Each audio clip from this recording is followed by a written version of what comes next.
À la une de l'actualité, en République démocratique du Congo, l'armée a déclaré avoir repris le contrôle d'une localité stratégique dans l'est du pays, dont des combats qui ont fait 7 morts. Au Sénégal, un affrontement entre les supporters des deux équipes vire au drame samedi soir lors du match de la finale de la Coupe de la Ligue.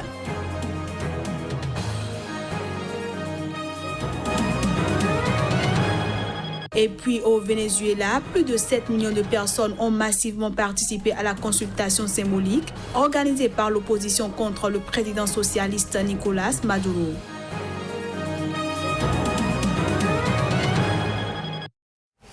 Voilà pour le sommaire. Bonjour à toutes et à tous. Dans le sud-est du Nigeria, au moins 9 personnes ont été tuées ce dimanche dans l'explosion d'un réservoir sur un complexe gazier à Calabar. Selon le chef de la police de Cross River, de nombreuses autres personnes ayant subi différentes brûlures sont actuellement soignées dans l'un des hôpitaux de la ville. Il informe aussi qu'une enquête a été ouverte pour déterminer les causes de cette explosion. Il faut dire que les explosions sont fréquentes au Nigeria où le carburant est transporté sur des routes mal entretenues par des camions en mauvais état et les accidents surviennent régulièrement lorsque des oléoducs sont endommagés par des pilleurs de brut. En République démocratique du Congo, l'armée a déclaré ce dimanche avoir repris dans des combats qui ont fait 7 morts le contrôle d'une localité stratégique de l'est du pays et ce, après un jour d'occupation par une milice locale. Contrôlée ce week-end par les Maïmaï Mazembe, une milice locale, la localité de Kipese a été reprise par les forces armées de la République démocratique du Congo. Selon l'un des porte-parole de l'armée congolaise dans le Nord Kivu, les miliciens ont été délogés et depuis, l'armée procède au nettoyage. Le bilan des affrontements pour la reprise de la localité est de 2 militaires décédés des suites de leurs blessures et 5 Maïmaï tués. Pour la petite histoire, les Maïmaï sont des groupes d'autodéfense constitués sur une base essentiellement ethnique. Et pendant la Deuxième Guerre du Congo, nombre de ces groupes ont été armés par le pouvoir pour combattre les envahisseurs ougandais ou rwandais. Mais certains n'ont jamais été désarmés. Depuis mi-juin, plusieurs groupes Maïmaï tentent de contrôler des localités stratégiques de l'Est de la République démocratique du Congo, affrontant l'armée régulière avec des armes lourdes et légères, selon les autorités locales et l'armée. Alors que les élections législatives sont prévues pour le 30 juillet prochain, la campagne bat son plein à Dakar, au Sénégal. Dans ce contexte, le maire de Dakar, Khalifa Sall, s'est adressé pour la première fois aux Sénégalais depuis son incarcération en mars dernier. Un message qui n'a pas manqué de faire son écho. Tchèque Berté, notre correspondant sur place, pour le point. En prison depuis 6 mois, le maire de Dakar s'est adressé aux Sénégalais à travers une lettre.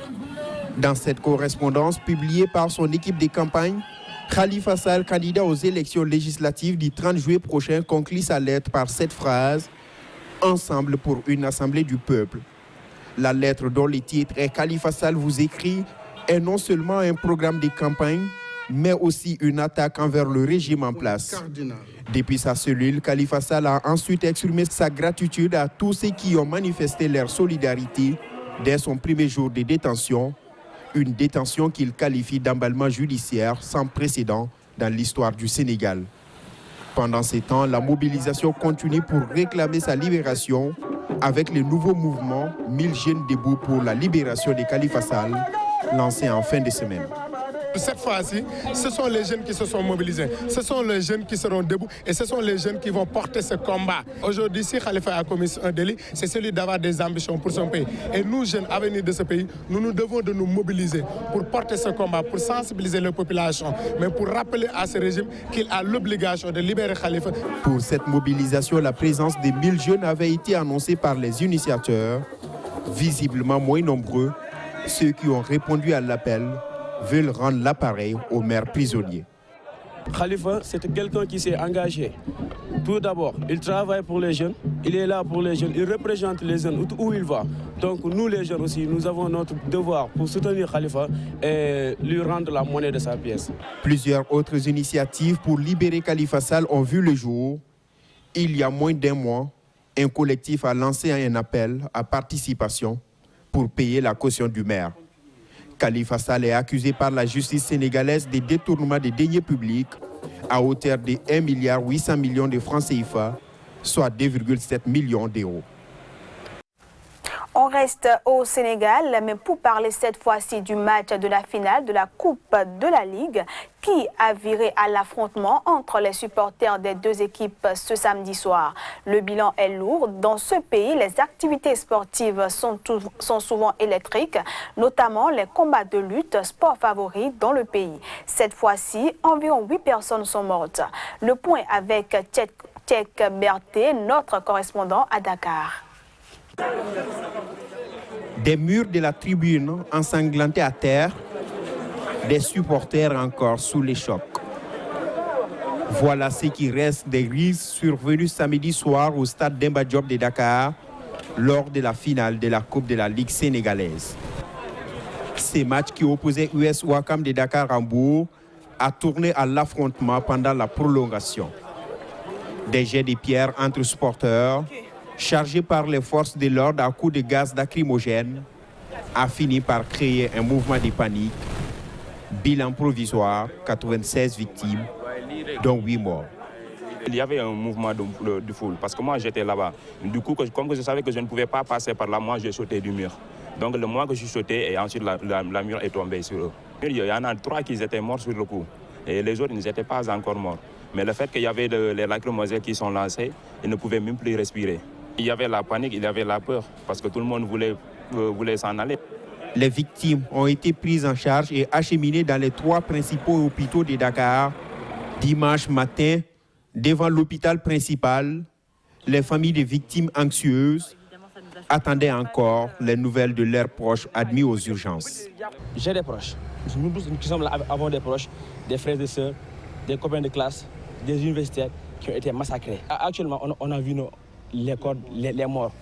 Ça nous a choqués. Les visages, tout, c'est horrible. Et là, maintenant, actuellement, on veut voir nos blessés. Nous sommes privés de cela. Pourquoi? Parce qu'on doit attendre. Une enquête de la police est ouverte pour tenter de connaître les circonstances du drame. Dans un communiqué publié dimanche soir, le gouvernement a annoncé la suspension de toutes les activités culturelles et sportives. Ces événements surviennent une semaine après le démarrage de la campagne des élections législatives. La coalition gagnante Ouattou Sénégal, menée par l'ex-président Abdoulaye Wade, a annoncé samedi dans la nuit qu'elle suspendait ses activités de campagne prévues pour dimanche.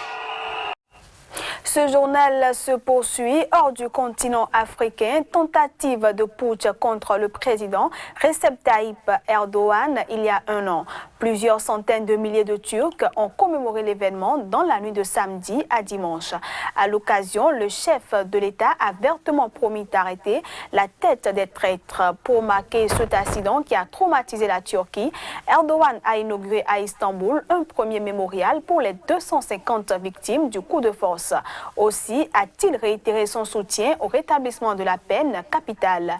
Le gouvernement turc affirme que des mesures d'exception prises dans le cadre de l'état d'urgence en place depuis 1 an sont nécessaires pour nettoyer l'état des éléments goulénistes qui l'ont méthodiquement infiltré.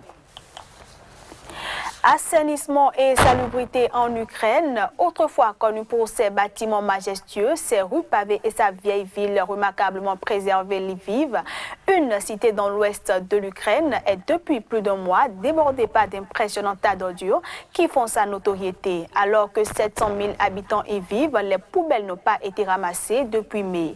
Résultat, la puanteur fait fuir les touristes et la prolifération des rats menace la santé publique. Les médecins partagent l'inquiétude des habitants, soulignant que la situation fait peser des risques sanitaires. Les autorités locales et le gouvernement se rejettent mutuellement la responsabilité de cette crise pendant que les déchets s'enlisent dans la rue. La tension est vive au Venezuela. Plus de 7 millions de personnes ont massivement voté à la consultation symbolique contre le président socialiste Nicolás Maduro.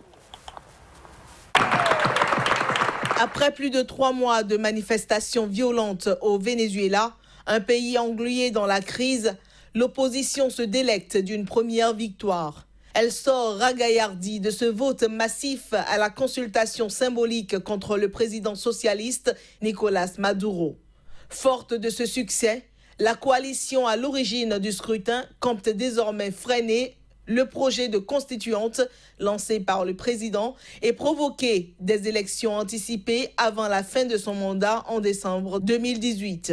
Alors que les 545 membres doivent être élus le 30 juillet, la constituante vise officiellement à apporter paix et stabilité économique au pays.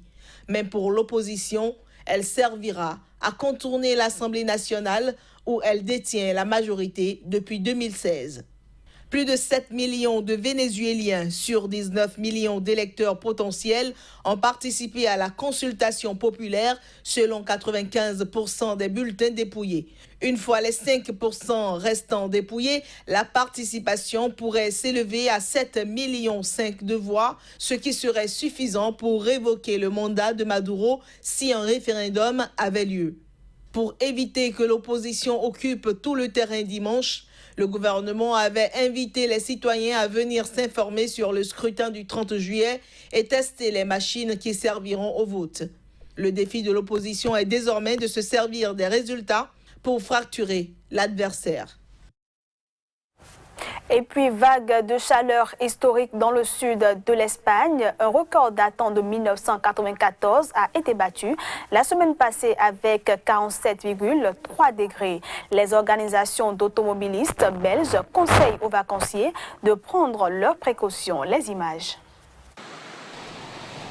En Espagne, le record officiel de chaleur était de 47,2 degrés Celsius le 4 juillet 1994. Mais dimanche, la température a atteint 47,3 degrés Celsius à Montoro, ce qui constitue un nouveau record absolu de chaleur à l'échelle nationale. À Madrid, qui n'est pas épargné par le phénomène, la température a atteint 41,1 degrés Celsius, alors qu'il y a une semaine, un orage diluvien provoquait des inondations et de nombreux dégâts à l'aéroport de Badiara. C'est très difficile. Il fait très chaud, mais très chaud. On ne sait pas où aller, comment s'habiller.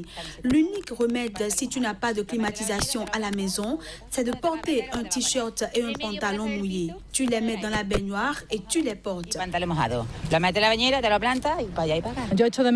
Le temps qu'il faisait avant ici en Galice me manque. Il faisait un peu plus froid. On portait nos vestes, mais il ne faisait pas si chaud. Il est impossible de dormir alors qu'ici, nous devions toujours fermer les fenêtres parce qu'il faisait froid. Maintenant, c'est impossible. La chaleur extrême provoque aussi toutes sortes de désagréments physiques chez les touristes. Les pays riverains de la Méditerranée subissent des températures exceptionnellement élevées depuis le début de l'été. Cette semaine, la Tunisie, l'Algérie, le Maroc et la péninsule ibérique sont frappés par des températures extrêmes.